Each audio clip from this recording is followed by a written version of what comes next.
Assalamualaikum warahmatullahi wabarakatuh. Bismillahirrahmanirrahim. Alhamdulillahi rabbil alamin. Wassalatu wassalamu ala rasulihil amin.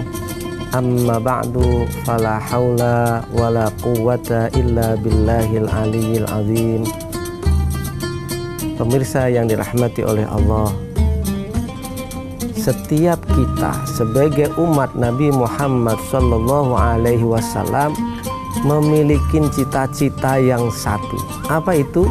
Meniru Rasulullah Sallallahu Alaihi Wasallam. Sehingga kita mesti mencari dalil-dalil. Bahkan ada sebagian kita mengatakan, ada nggak dalilnya dari Rasul? Apakah Rasul melakukan apa enggak? Pasti kita bertanya seperti itu. Pada kesempatan hari ini, saya ingin membahas tentang salah satu saja dari sekian banyak sifat Rasul, sekian banyak apa yang dilakukan oleh baginda Rasulullah Shallallahu Alaihi Wasallam. Apa itu? Berdagang. Rasulullah Shallallahu Alaihi Wasallam itu terkenal sebagai seorang pedagang. Ketika beliau di awal-awal kemunculan beliau, salah satu yang paling menonjol dikenal oleh orang-orang Arab yang ketika itu orang Arab itu adalah ahli dagang. Beliau dikenal sebagai ahli berbisnis. Nah, pada kesempatan ini saya mencoba, ayolah kita sudah hidup di dunia yang sangat modern saat ini. Bagaimana kita meniru Rasulullah Shallallahu Alaihi Wasallam dalam berdagang? Kenapa kita bicara berdagang itu penting? Saat ini mayoritas kita orang awam mengatakan dakwah itu juga harus dengan uang, dengan materi. Bahkan itu diperintahkan oleh Allah Subhanahu wa taala di dalam Al-Qur'an. A'udzubillahi minasyaitonirrajim, wajahidu bi amwalikum wa anfusikum. Berjuanglah kalian. Artinya berjuang itu menegakkan Islam, menyebarkan rahmah, mengajak orang. Itu dengan amwal, dengan materi, dengan harta. Nah, caranya mengumpulkan harta salah satunya apa? Bisnis. Dan itulah yang dilakukan oleh baginda Rasulullah Shallallahu Alaihi Wasallam. Lalu bagaimana kita meniru dagang Rasulullah? Jadi jangan sampai kita hanya meniru di bab sholatnya. Iya, sholat karena itu adalah kewajiban. Tapi bagaimana Rasulullah mengatur dunia, mengatur usaha, mengatur bisnis? Kita harus bisa meniru. Ini saat ini kalau kita mau akuin, kita range orang terkaya di dunia, berarti ini adalah orang-orang pengusaha semua itu. Itu apakah ada orang Islam atau orang yang Muslim? Tapi kalau kita lihat orang-orang terkaya itu berdagang, bisa jadi teori-teori perdagangan yang mereka lakukan itu meniru Rasulullah SAW. Walaupun tidak semuanya. Bahkan pemirsa yang dirahmati oleh Allah, ada sebuah buku di mana buku ini menjadi rujukan utama teori ekonomi. Di dalam bukunya Adam Smith, The Wealth Nation, bagaimana negara itu kaya. Di dalam buku itu disebutkan teori-teori pada zaman Nabi Muhammad Shallallahu Alaihi Wasallam. Bayangkan orang yang tidak beriman, anggaplah itu orang konvensional, orang kapitalis, ini menyebut teori-teori. Di situ disebut Muhammad. Betapa Nabi Muhammad menjadi contoh tidak hanya orang Islam, tetapi seluruh teori-teori ekonomi juga diambil dari teori Nabi Muhammad SAW. Pemirsa yang dirahmati oleh Allah, mari kita melihat satu saja contoh. Karena di awal Rasulullah itu terkenal sebagai ahli dagang, sehingga kita kalau di bulan Maulid itu sering mendengar Rasulullah itu dipercaya oleh seorang saudagar perempuan yang kaya raya, yaitu Khadijah Al-Kubro. dipercaya. Khadijah ini adalah saudagar kaya, kemudian sampai percaya kepada Rasulullah SAW. Ketika itu belum menjadi Rasul, masih seorang anak muda, tetapi memiliki strategi dagang yang luar biasa sampai saudagar terkaya di Mekah percaya. Nah ini kan luar biasa. Bahkan ketika itu Khadijah ini belum beriman, kan belum ada beriman kepada Allah dan Rasulnya. Tapi Khadijah sudah percaya kepada Muhammad Sallallahu Alaihi Wasallam. Ketika itu belum menjadi nabi. Nah ini yang menarik, pemirsa yang dirahmati Allah. Nanti kita kontekskan dengan kekinian, di mana mungkin dulu Rasul dagangnya biasa nih, manual, dagang barang-barang yang langsung ketemu pedagang. Terus bagaimana kalau konteks sekarang, semua perdagangan mungkin menuju elektronik, menuju internet, semua pesan by internet. Nanti kita bahas setelah yang berikut ini insya Allah.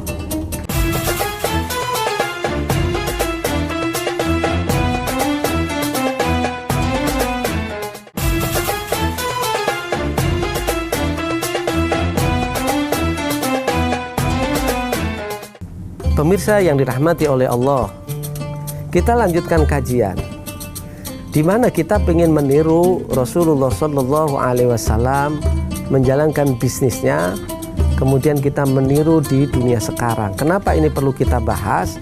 Karena saat ini semua orang itu, mayoritas negara ataupun organisasi kemasyarakatan orang mesti bicara tentang ekonomi. Seseorang kalau ekonominya kuat, pasti ibadahnya juga nyaman. Orang kalau ekonominya lemah, pasti alasannya boro-boro saya mau sholat, nyari duit saja susah, ya kan? Berarti kini harus kuat dulu, kan begitu. Bahkan kalau kita sering ngaji dengan para kiai-kiai guru-guru kita, surat li'ila fi Quraisyin ila fihim rikhlatas syita'i was saif falyabudu rabb hadzal bait alladzi at'amahum min ju'in wa amanahum min khauf. Kita itu Allah itu disembah di situ, falyabudu rabb hadzal bait, sembahlah Rabb yang memiliki Ka'bah, alladzi at'amahum, yang memberi makan. Jadi ternyata hidup tuh mikir makan, satu ibadahnya tenang. Nah ini kalau di dalam kajian ngaji fikih sampai ada ungkapan bagaimana kalau ada makanan lalu azan, apa yang didulukan, azan dulu atau sholat atau makan dulu? Ini makanan, makan malam nih, makan malam udah siap tuh, atau makanan udah siap, terdengar azan, kita lapar, azan dulu atau sholat dulu? Bagian orang ya sholat dulu. Enggak, jangan sampai bahasa bercandanya nih, sholat inget makan atau makan inget sholat. Kan jadi lebih baik mana nih? Yang benar memang iya sholat gak usah inget makan. Tapi kalau lagi orang lapar, nah ini dakwah, ngomong dakwah itu makanya dipenuhin dulu ekonomi. Nah inilah saudara-saudaraku, saat ini di Indonesia saja, tadi saya sampaikan secara garis besar di dunia, kita les orang terkaya itu nggak ada orang Islam. Di Indonesia saja, kenapa? Bukankah Rasulullah itulah pedagang? Kenapa kita tidak meniru baginda Rasulullah SAW? Bahkan kalau kita buka kitab-kitab fikih, misalnya di kitab-kitab fikih itu justru pembahasan muamalat, pembahasan kitabul buyu. Di dalam kitabnya ada kitabul buyu, kitab muamalat. Itu ada yang dibahas sebelum pernikahan, ada ya sudah. Cuma kadang-kadang santri-santri kita atau kita baca kitab fikihnya tidak tuntas. Kita hanya di awal-awal, bab toharoh, bab bersuci, bab sholat, bab zakat, gitu aja.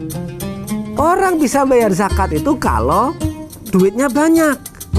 Kan gak mungkin orang bisa haji kalau duitnya banyak. Berarti kan kita disuruh kaya duluan, disuruh bisnis duluan, suruh nyari duit. Tetapi ingat, bagaimana kita mencari duit yang benar. Nah inilah yang perlu. Kita di kalangan kitab ini kadang-kadang nggak sampai kitab muamalat, sudah pulang kampung kalau pesantren. Sehingga apa? Kita lihat di sekitar kita saja, di Indonesia lah, di Jakarta misalnya, atau di kota-kota besar, yang menguasai pusat-pusat bisnis itu bukan orang-orang yang ahli agama. Pertanyaannya, Rasulullah itu ahli agama, tapi mampu menguasai perekonomian. Nah, ini kenapa? Kenapa kita tidak meniru Rasulullah SAW? Beliau ahli agama, sumbernya agama. Tapi beliau mampu mengendalikan ekonomi, menguasai ekonomi. Perdagangan dikuasain, ahli dagang. Iya kan? Nah, kita sekarang mohon maaf hanya sekali lagi nih Ustadz, ceramahnya babnya bab ibadah, bab pernikahan. Jarang sekali yang di televisi manapun ceramahnya bab ngaji bahasa orang Jawa, ngaji sugih. Nah, ngaji fikih tapi nggak bisa ngaji sugih. Nah, pada hadis sekalian, banyak cara. Kalau kita ini sekarang bisa menguasai ekonomi sebagaimana tadi dicontohkan atau dilakukan oleh baginda Rasulullah Shallallahu Alaihi Wasallam, ini kita akan menguasai. Bayangkan doanya para seorang istri Nabi itu, Allahumma la taj'alid dunya akbara hammina wala mablagha ilmina wala tusallit alaina man la yarhamuna. Ya Allah, bahasa ini, jangan sampai orang Islam itu, ini bahasa ini yang bisa jadi penafsirannya salah, dunia itu menguasain kita. Jangan, terbalik. Dunia itu harus di tangan orang Islam. Dunia ini kalau bahasanya materi dikuasain oleh orang yang tidak mengerti syariah, dipakai maksiat, dipakai untuk bunuh orang, untuk berbuat maksiat kepada Allah. Tetapi kalau dunia, materi, ekonomi dikuasai oleh orang Islam, maka orang Islam memakai untuk apa? Dakwah, untuk nolong orang, untuk tidak mendolimi orang. Ini loh. Sehingga doanya istri Nabi, ya Allah, jadikanlah dunia di tangan. Jadi bagaimana dunia dikuasain? Orang Islam seharusnya menguasain ini. Di wilayah bisnis harus menguasai, di wilayah teknologi, di wilayah dunia langit dikuasai, sehingga nanti ekonominya maju. Pemirsa yang dirahmati oleh Allah, salah satu contoh dari orang terdekatnya baginda Rasulullah Shallallahu Alaihi Wasallam, sebelum sahabat Rasulullah itu berdagang bagaimana sih? Nah, kita pengen meniru nih. Kita kan konteksnya kita dalam maulid meniru dagangnya Rasulullah. Suatu ketika sahabat itu bertanya begini, ya Rasul, kita sering kalah dagang dengan mereka-mereka itu di pasar. Mereka udah pemain besar, mereka modal besar, atau sudah menguasai pasar. Kami nggak bisa berdagang. Kami sudah jujur ya Rasul. Oh gitu kan. Kita sudah jujur ya. Lalu pemirsa yang dirahmati, coba di dalam Al-Quran itu ada ayat wailul lil mutaffifin alladzina idza talu 'alan nasi yastawfun. Cara dagang yang diajarkan Rasulullah ini, kalau dagangnya dagang manual. Itu kalau misalnya dia itu orang sana menjual 1 kilo, harganya sama tuh. Misalnya jual beras atau apapun harganya sekilo 10.000. Bisa jadi sama, berarti kita harus menang kualitas. Yang kedua, tidak hanya itu, ternyata kamu harus jangan sampai gini, ada orang beli, terus kamu, mohon maaf, jangan sampai ngurangin timbangan. Kalau bisa sekilo, kalau orang Jawa bilang diangetin, ditambahin sekilo nambah dikit. Itu caranya, karena ada sedekahnya. Kalau bisnis banyak sedekah, itu justru nambah rezekinya. Tapi kalau rezekinya dia bisnis kok ngurangin, pasti susah atau pas-pas. Coba ada iklan di mall besar, saya nggak ingin ngiklanin. Dia akan ngiklanin, nanti kita lanjutkan setelah ini insya Allah.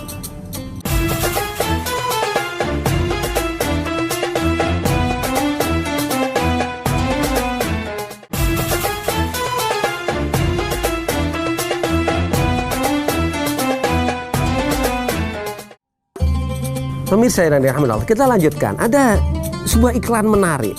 Sekarang misalnya ada iklan beli 1 dapat 2. Tapi ingat, kualitasnya jangan berkurang. Kalau demikian Rasulullah itu tidak begitu. Oke, ada sekilo, diangetin deh. Gitu, diangetin karena ada kelebihan. Tetapi ada iklan yang kita mungkin beberapa kita lihat. Kalau ada yang lebih murah, kami ganti selisihnya. Hati-hati, ada dia menanggung kualitas dan dia berusaha jujur. Dari timbangan saja, Rasulullah dalam Quran mengajarkan, Allah dalam Quran diajari Rasulullah, jangan mengurangin timbangan. Gitu kan? Bahkan kita di dalam Quran itu dijelaskan, banyak orang kalau minta timbangan, minta giliran kita minta anget, minta tambahan tuh. Tapi giliran nimbang kita kurangin. Waliyadzubillah. Itu salah satu. Termasuk kalau saat ini kita kontekstualisasikan dalam dunia modern, transaksi melalui internet, misalnya marketplace atau apapun, jangan ada kebohongan. Misalnya pasang gambar, warnanya indah, cerah, sesuai, luar biasa. Setelah pesan dikirimnya warnanya agak berubah. Ini sebuah penipuan. Itu yang tidak akan membuat kaya, tidak akan membuat berkah. Ini yang salah. Rasul nggak pernah ngajarin begitu. Orang hanya berpikir mendapatkan keuntungan tanpa berpikir orang lain. Padahal kaidahnya udah jelas, la tadzlimuna wa la tudzlamun. Jangan mendolimi, jangan juga kamu didolimi. Jadi usaha semuanya harus clear. Kalau jualnya harga ini, warnanya ini, jumlahnya sekian, iya harus itu yang dilakukan. Termasuk saat ini yang sedang marak adalah pinjaman online atau apa yang terkenal itu yang di online, pinjaman online, pinjol. Hadirin pemirsa yang dirahmati oleh Allah, pertanyaan begini, kenapa orang sekarang ini suka melakukan utang atau pinjam? Padahal Rasulullah Shallallahu Alaihi Wasallam, betul ini dalam transaksi ya, Rasulullah itu pernah ngutang, tapi ngutangnya untuk makanan pokok. Setelah ngutang beliau punya jaminan, jaminannya baju besi. Kalau dalam fikih namanya rohen gadai. Beliau ngutang untuk makanan pokok 3 bulan. Jaminannya apa? Ada baju besi beliau. Saat ini orang itu didorong untuk ngutang, untuk pinjem. Semuanya serba kredit. Padahal sebetulnya kalau ngomong hukum fikih boleh. Tapi ingat, jujurlah. Jangan sampai kita ini istilahnya apa? Besar pasak daripada tiang. Kita menginginkan sesuatu yang kita nggak butuh, sehingga kita utang. Sehingga pinjaman online itu kan gampang. Hanya cukup KTP, dia foto, diupload, nanti ditransfer. Orang lain nggak tahu. Padahal di Qur'annya, ya ayyuhalladzina amanu idza tadayantum bidainin ila ajalin musamma faktubuh. Wahai orang yang beriman, kalau kamu melakukan utang piutang tidak tunai, berarti utang piutang sampai batas waktu tertentu, faktubuh, ditulis.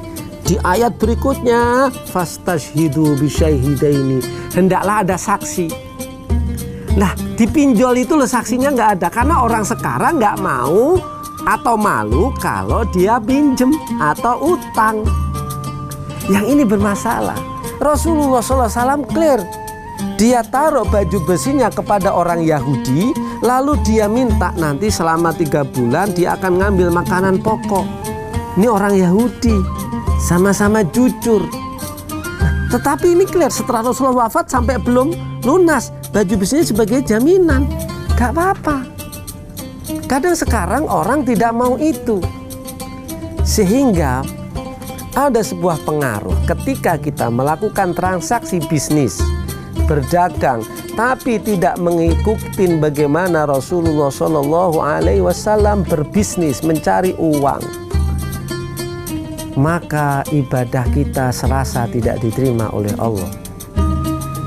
Ada sebuah hadis ini masyhur di banyak tafsir.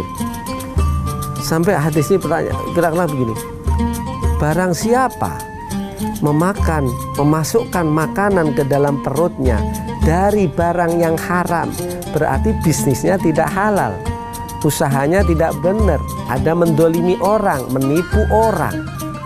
Hasilnya banyak tapi tidak halal. Pengaruh besarnya adalah Allah tidak menerima ibadahnya selama 40 hari 40 malam. Kalau sekali makan dari barang yang haram, 40 hari tidak diterima ibadahnya. Kalau tiap hari makan, ya wajar, sholatnya nggak ada pengaruhnya.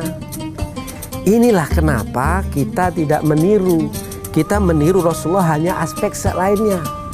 Lalu kita hanya ngomong, saya sudah meniru Rasulullah, yang mana yang ditiru? Maka kita janganlah, kalau kita di wilayah, janganlah kita sombong. Kita sudah meniru Rasulullah, yang mana yang ditiru?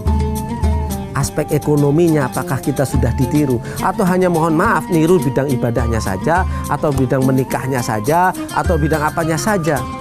Ini yang kita kadang-kadang. Padahal Rasul mengawalinya dengan bisnis, dengan ekonomi. Kegelisahan umat Islam sekarang, pemirsa rahimakumullah, kegelisahan saya lah, kenapa sih ekonomi tidak dikuasai oleh umat Islam yang kita meniru baginda Rasulullah Shallallahu Alaihi Wasallam.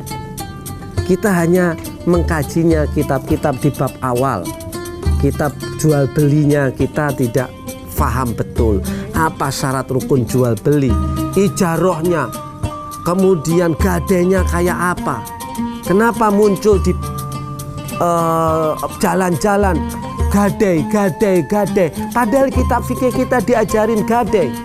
Kenapa orang Islamnya nggak gadai syariahnya seperti ini? Pinjol, cari pinjolnya yang syariah, dibikin yang syariahnya biar orang tidak tertipu. Gadai biar tidak terzolimi, di jalanan banyak, semuanya menyiapkan gadai. Apakah itu orang Islam? Nah, ini yang perlu kita ngaji, bab kitab fikih dan kitab sugih. Jadi ngaji fikihnya ngerti, cara nyari duitnya biar sugih juga ngerti. Di ujungnya apa? Wajahidu bi amwalikum wa anfusikum. Kita berjuang dengan harta. Kalau punya duit kita wakaf masjid, wakaf Quran, anak-anak yatim piatu kita, karena pakai duit. Kita punya televisi besar karena duit.